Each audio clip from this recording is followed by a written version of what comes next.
Trojan Sports Now. Hello and welcome to Trojan Sports Now. I'm Amy Austin. And I'm Colin Cahill. Stick around as we bring you the latest news and scores from Troy Athletics. The women's basketball team took on the Mercer Bears last week in the first round of the Women's Basketball Invitational. It was Troy's first postseason appearance in over a decade. Troy fell to the Bears by a final score of 83-68. Senior Asada Maga and Renita Garrett led the Trojans in scoring with 16 points each. Troy played almost the whole game behind, though, as Mercer built a 42-25 lead at the half. Troy had numerous runs in the second half, but could not get it closer than 10 points. The loss ends Troy's season with a record of 20-11. In a season full of records, Troy will finish the season with the highest scoring average in the Sun Belt. After upsetting number 10 Florida State last week, the Trojan softball team had to turn around and face another top 10 opponent on Saturday. And for the first time in school history, Troy knocked off two top 10 teams in a row. The Trojans beat the 7th-ranked Raging Cajuns of Louisiana Lafayette Saturday 9-5. Troy fell behind early 5-1 but scored 8 unanswered runs. 7 of them came in the 6th and 7th innings. The Trojans scored 9 runs on just 3 hits. Khadijah Neely had 1 with 2 RBIs, Kay Bitten had 1 with 1 RBI, and Hannah Day also had 1 with the game-tying and go-ahead RBIs. The win snapped a 27-game home win streak for the Raging Cajuns and was the first win against UL Lafayette in Lafayette since 2007. Head coach Beth Mullen said she was happy with the way her team performed. It felt good. We knew it was going to be a challenging week with Florida State on Wednesday and then going over to Lafayette, which is always tough. I think they had a 25 or something home winning streak, and it always feels good to, win there. It's tough. It's a tough atmosphere. They have a great tradition. They have great fans that make it tough for an opponent to come in there and win. So I was really proud of the way the girls fought. The Trojans went on to drop the next 2 games in the weekend series to the Cajuns. Troy then traveled to Kennesaw, Georgia to take on Kennesaw State in a doubleheader.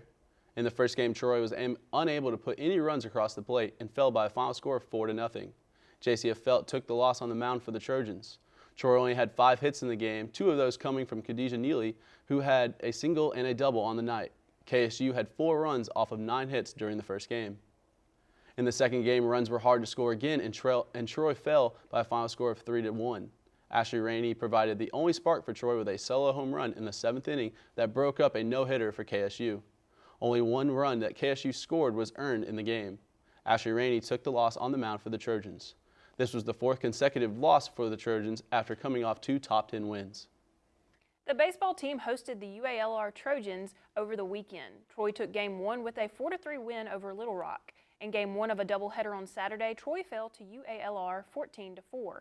It all came down to the final game of the series. Clay Yeager has the results. Despite losing Game 1 on Sunday, the Trojans were able to finish strong and win the weekend series in their second and final game against UALR, 6-1. Well, the first game we came up to some adversity, but we were able to bounce back after that first game and come back with a strong second game, get a win. The Trojans would lead early in the game, scoring 2 runs in the first inning. However, it was a defensive battle from then on out as both teams tried to get on the scoreboard until Troy added 2 more runs in the 7th inning. We've had a problem this year with scoring runs early in a game and then going 0-0-0 without a lot of threat. And we did it again in this game. A lot of zeros, not much threat, but we did come back with 2 in the 7th, 2 in the 8th, kind of ice the game, so very happy to see that. Since the Trojans had a doubleheader, Trip Calhoun says that when it's a long day, it's normal for them to struggle in these types of games. Well, I think long days like this sometimes wear on the guys, and it's just about, that last game is just about sticking your nose in there and finding a way, and we were able to do that with Dave Hall coming off the bench, so that was big for us. Even though the Trojans were able to come into their home territory and win the series against UALR, head coach Bobby Pierce says there are a couple things his team needs to work on. We just got to get better offensively. We got to get more consistent with what we're doing. Our bullpen's got to improve. A lot of things that we need to improve with our team, and that's going to be more performance related than really work related. With the offense needing a little more work, Pierce says that the defense is the team's strength.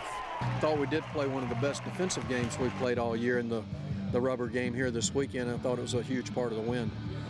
Clay Yeager, Trojan Sports Now. The baseball team then hosted a midweek game in the hope of getting on a win streak of their own. The Jacksonville State Gamecocks came to Riddle Pace Field and left victorious.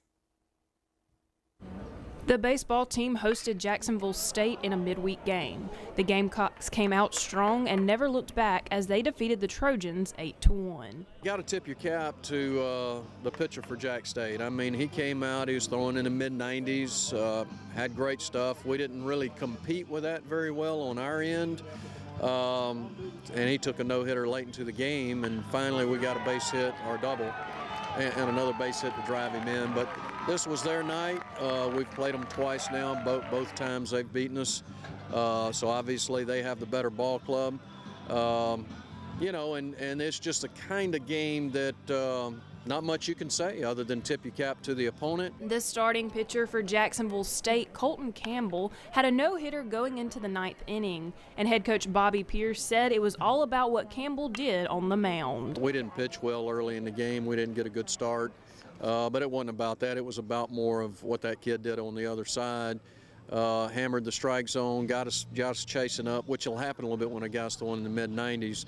But no, it wasn't about that. It was just about he manhandled our offensive team, and offensively they scored early and got some runs on the board, and that's how the game played out. And with another midweek game on Wednesday, the team has to bounce back, but Pierce said he has seen the team do it before. You just got to flush it and move on, and our team has been able to do that. We've had a couple of games like this before in the season where we had to bounce back, sometimes in the back end of a doubleheader. So they've shown some resiliency in that way. So again, you know, they'll have to do that going into tomorrow's game. The baseball team is now 11-13 on the season. The men's tennis team took on Columbus State in the final match of the Trojan Invitational Shootout, looking for the win to keep their win streak going. The Trojans defeated Columbus State 4-1, extending their win streak to 7 games. Troy won all 6 competitions for the singles flight. Gabriel Diaz took the #1 spot with 2 wins, 6-3 each. Diaz took on the number 16th ranked player in NCAA for Division II. In doubles play, however, Troy was only able to win in the #2 spot. Pablo Moreno and Kayla McKinley won against CMU 5-3. And head coach Scott Kidd said Columbus was a tough team to beat. Columbus pushed us. They took the doubles point from us. We had to kind of get refocused and set our strategies, tactics, get ready for the singles, come back and rebounded well in singles, took pretty much all the singles matches. But it was good competition. It wasn't easy, but no match is easy this time of year. The Trojans are still ranked number 62 in the country, and the Trojans are now 17-5 on the season. The Troy women's tennis team headed to Mobile to take on the South Alabama Jaguars over the weekend. While Trang Huynh picked up her 8th straight win, the Trojans fell to the Jaguars 6-1. Huynh picked up the only win for the Trojans in the #1 singles flight. This snapped South Alabama's Laura Volkovo's 3-match winning streak. South Alabama opened up with 2 immediate points, winning at the #2 and 3 doubles. The Jaguars then won the #2 through #6 spots in singles competition to take the match. The Trojans are now 7-7 on the season and 1-3 in conference play. The track and field team competed at the John Mitchell Alabama Relays over the weekend and came away with some top place finishes. Freshman Karina Cox clinched a first-place finish in the discus throw. She threw for 52.25 meters. Sydney Wright earned a 4th-place finish in the 100-meter dash with a time of 14.71 seconds. And Garrison Floyd finished in 6th place in the men's 110-meter hurdles with a time of 12.03 seconds. This is the 3rd outdoor competition for the Trojans, and they have brought home top-place finishes at each competition. Still to come on Troy Trojan Sports Now, we'll have a preview of the Trojan baseball team's next matchup against an in-state foe.